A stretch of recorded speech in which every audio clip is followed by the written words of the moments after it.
Hey, welcome to another episode of the Innovation Mindset Podcast, powered by the Moran College of Entrepreneurship. I am Mark McNees, your host, and today in studio we have the founder of So Flo Steals, Adam Hall. Hey, Adam, thanks for coming in. Thank you for having me. How you doing today? Hanging in there. Yeah? I'm about to graduate in a couple of days. I know, you've been doing finals. Yeah, very excited. I have one more tomorrow. So. All right, one more. What class? Retail supply chain. All right. Yeah. You can ace it? I hope so. Did pretty good on the last one, so we're hanging in there. All right, cool. Very exciting. What's happening after graduation? After graduation, heading back down south, have a place in Port St. Lucie. Nice. And then going to continue working on my businesses and help the family business too and the pool company. Doing two things at once. Cool. That true entrepreneurial spirit there. Tell us a little bit about your businesses and tell us a little bit about the family business. Yeah, I basically buy and sell shoes. You see the Nikes, the Jordans, everyone wearing the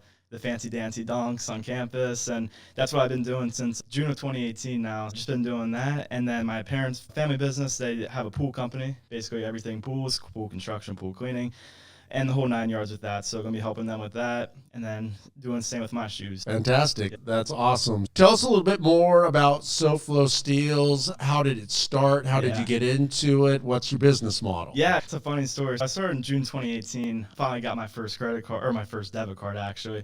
Blew the whole thing on Hollister, like $400. And I asked my mom, I was like, may I have some more money? She said, nope. You cannot have any more money. Basically just like research, like it's either I worked at Publix or I just did my own thing. So I started buying and flipping shoes. And that was about when I was like 14 years old. Right. And I was pretty immature. So it was just like here and there. I used to do it. And then COVID came around 2020 and I got a call one day. It was one of my friends. They were like, why don't you keep going with the sneakers? Everyone's getting stimulus checks. Everything's going crazy. Let me get back into it. And within a couple months, something that was a hobby at one point, just to get a few extra bucks, turned into a six-figure business. And I am nothing but grateful for that opportunity, that person that said, hey, you should get back into it. Definitely took advantage of it. That's the origin of that. That's super cool. So tell us a little bit about this market niche and why do you think people are spending so much money on are they used or are they? They're all new. But they're vintage, right? No, they're usually like the new releases. There is some like vintage or like older models. Right. Like probably I'd say like 2018, like some other older stuff like that, but not like 90s, like early 2000s type thing. It's usually new stuff. Okay, help me understand because I don't know really much about the flipping of the shoe business and things like that. So if I understand correctly, that basically Nike and other manufacturers are doing more limited release shoes now. Is that correct? Correct, yes. Okay, so your play is essentially that you get a hold of these limited release shoes. Now they're not available on the primary market, so you've found a secondary market where you charge a premium. Correct. Okay. Yep. Exactly. Okay. Exactly how the model goes. Okay, and without giving away trade secrets and things like that, like how do you get these limited edition shoes that people want? I don't even think it's really giving away trade secrets because I'm not the only one that does it and I'm not the best to do it either. But back when I was doing it back in 2020, how it all started was like, it was like in store. So like you go to your Foot Locker, your Champs, and the COVID restrictions came up June 2020, I remember. And I went to the Boca Mall, and I go there, and I see all these shoes that are sitting there, and like they're sold out everywhere except from that one store, and probably like other stores that I didn't go to, but they were selling for like $50, $100 above retail price, and no one wants to go out during COVID. No one wanted to go out and put that work in. So 17-year-old me, and I have the COVID mask on my forehead, and I was like, I don't know what's going on. So I'm like, all right, I'm going to go to these stores and pick up all these shoes. So I brought my friends that weren't trapped at home. And I was like, all right. So I gave them like $100 like for the day. I was like, just hang out with me for a couple hours, just drive around and keep me company, use my credit card to get those shoes. And so like, that kept on going on all through 2020, all through 2021. And then I came to college and there was only the Governor Square Mall to get stuff in store. And I didn't really have my friends like working down south for me. It was basically all me. And then I usually just did everything online after that. I just secured them online, whether that was waking up at 6 in the morning to set up an online bot to get them, or it was 10 a.m. to go on my phone on Sneakers app and get them. So yeah, got it. Yeah. So how do you market this? How do people know that you have the desired limited edition, whatever? Yeah, I don't really like it. Just recently, it's been a lot more word of mouth with like my brother was into it. He's recently got out of it, and now he has a golf cart company now. He's 18 years old. He's doing great with that. Shout out to him. But usually word of mouth, and then I have my main Instagram page that I've had since 2018. And just ever since then, just built up from there. An audience close to 5,000 followers now. Oh, so wow. it's just basically Instagram and word of mouth, and just that's how I grew. I had no extra crazy marketing, just like trying to find mutual people, whether I'm selling to other resellers or I'm selling to personal people. I did have a TikTok at one point at the end of 2020, maybe early 2021, and I did generate a lot of sales, but then just getting into college and all, and then the immaturity hit again. It's just like getting right back into trying to get back into the groove of things with that, but end up good. Okay. So what's your Instagram handle? So Flo Steals, SoFloSteals. That's the Instagram handle. I usually sell basically everything on there. And I don't have a website, usually for purposes I can't say, and I don't want to get those fees taken out. So I usually use like Zelle and Venmo and Apple Pay and all that. And you might think, like, how can I trust you, yada, yada, yada. There's like a reference post from 2018 that has 300 reviews. That's basically like my references, like my Google reviews page is on the Instagrams. Okay, great.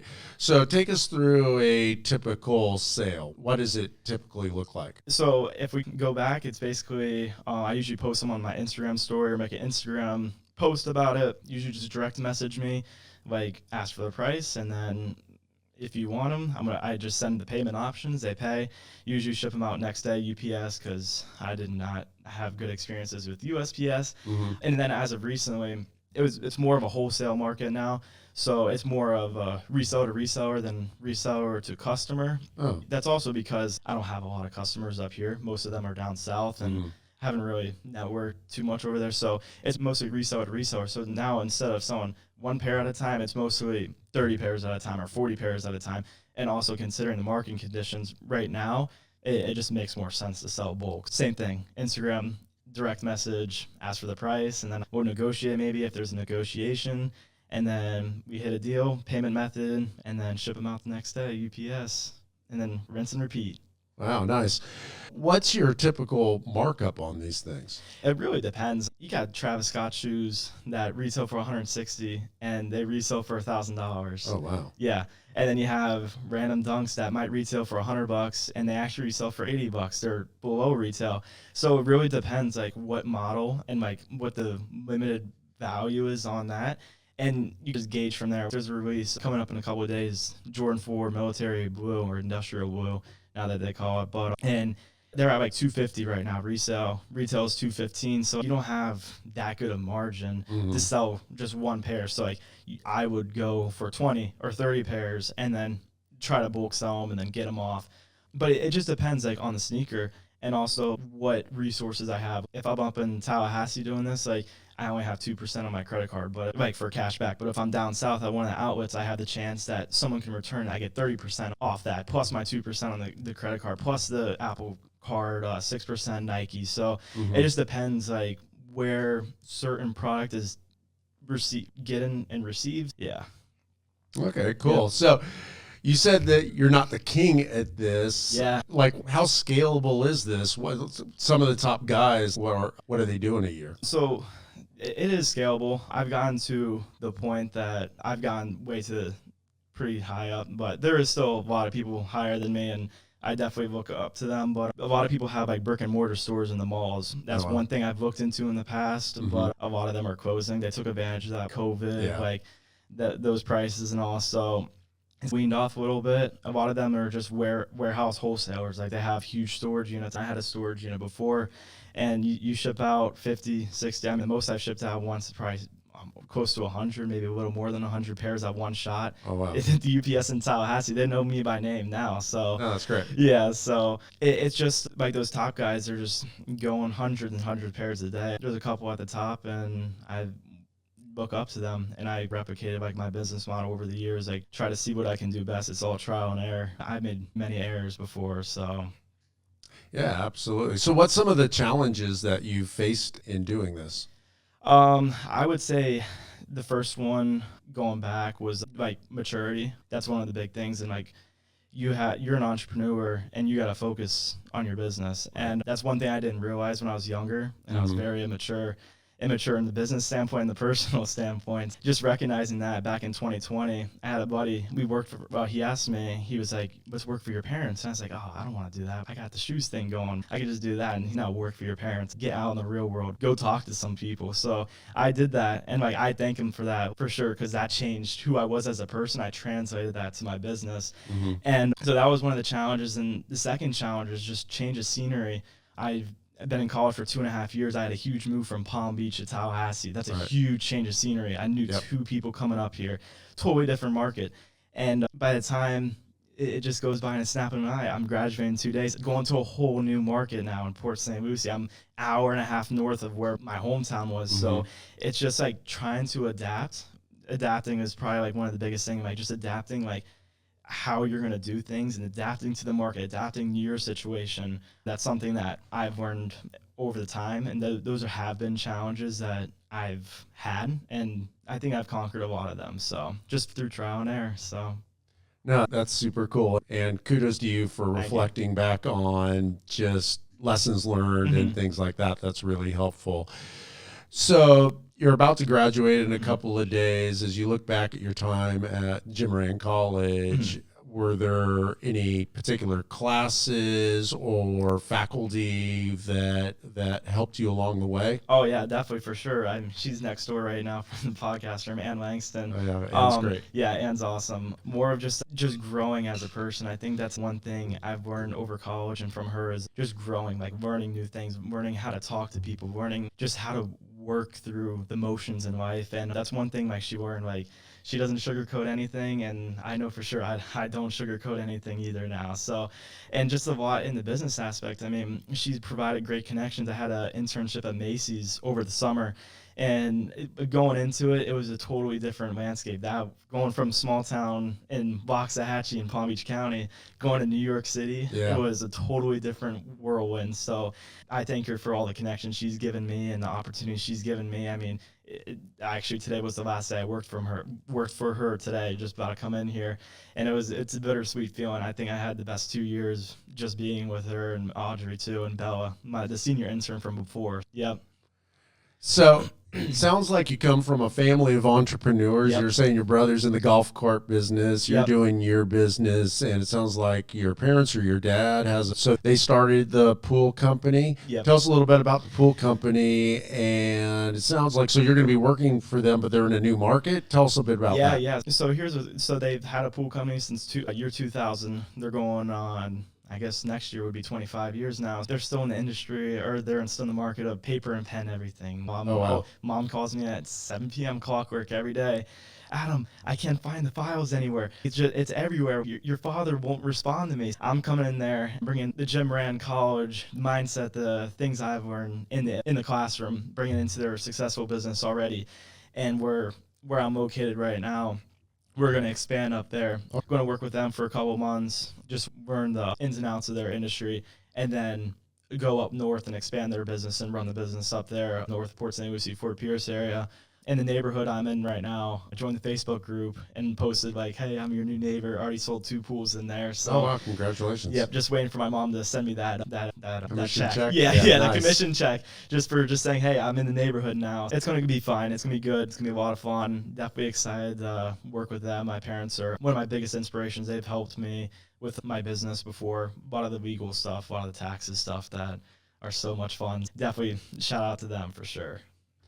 So, sounds like you've been doing a lot of entrepreneurial stuff. You're in the Entrepreneurship College. You're from an entrepreneurial family. We were talking before we jumped on the podcast. You said that you've reflected back on just your upbringing and different things that happened. Sounds pretty significant. Why don't you tell us a little bit about what formed you and to the person you are today? Yeah, I would say my grandfather, which is my mom's father, he's definitely taught me a lot to my father, and he passed it down to me.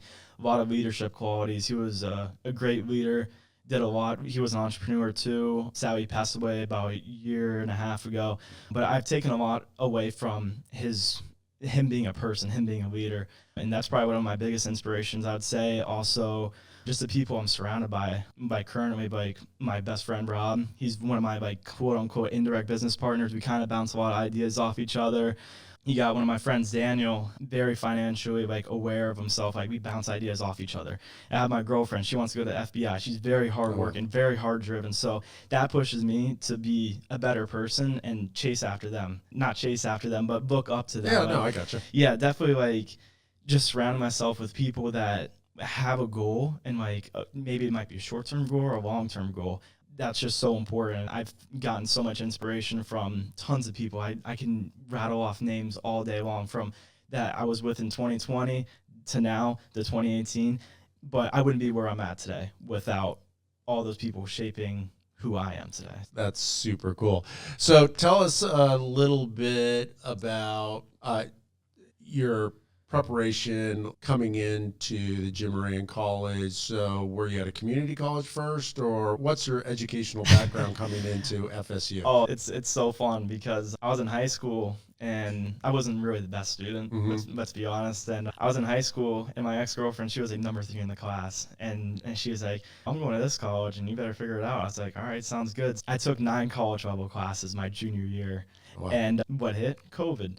So when COVID hit, I ended up getting A's in the class. It was all A's, so it brought up my GPA tremendously. Did my SAT, did good on the SAT, and then it still wasn't really the best, I'm going to be honest, but ended up getting the summer here, and the rest is history from there. Knew I wanted to go to Jim Moran College immediately. I think I put that on my freshman application when I came here. Okay. I remember, and I came here, and it was great. The professors have been absolutely stellar, better than anything I've seen. My high school teachers, like, very welcoming. I've had a lot of personal conversations with a lot of them, and they're very supportive within the classroom or your personal life or your business. It was just very easy to just approach one of them and talk to them about whether it be class or anything else. So outstanding. As you look forward to the future, is So Flo Steals something that you envision continuing doing in conjunction with the pool company, or what is maybe 5 or 10 years down the line? What's your BHAG, your big, hairy, audacious goal? Yeah, I thought about it before, but I've gotten through the motions of thinking, that far out in advance, because I just get caught up in that long-term goal and I lose track of what's happening currently. So I'm take everything day to day, and what opportunity comes about. I've had plenty of opportunities that have just steered me in a totally different direction, whether it be a couple of weeks ago, or one thing that I think of is like a domino effect. And I feel like that's something that has started to happen to me, like with things that have gone on recently. And I just have taken like the past 2 weeks about to graduate, like looking back, I'm like, that wouldn't have happened if that wouldn't have happened. And then it keeps going. And I was like, and I look back at my old phone notes and I'm like, I want to do this. That was my future goal. So looking at 5-10 years in the future and just taking it day by day, month by month. Right. Long-term goal, like probably a year, keep going. Keep doing what I'm doing. I'm about to go back home. I have a bunch of inventory to unload and start selling stuff. Summertime's coming. Back to school, eventually be here in a snap. So definitely for the meantime, keep it going. So. Cool.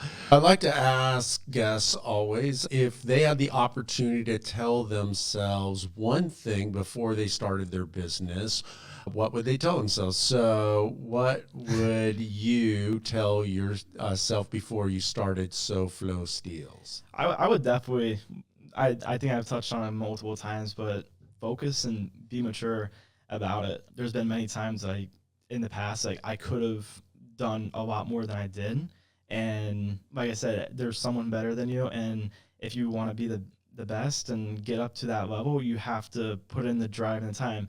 And I think one of the more important things is just have fun with it. You're an entrepreneur, so keep on having fun. Awesome. I really appreciate you coming in. Mm-hmm.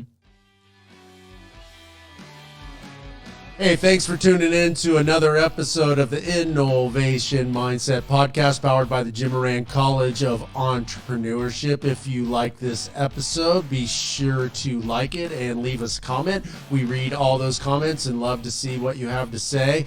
Also, be sure to hit that subscribe button so you never miss another great episode. We'll see you next time.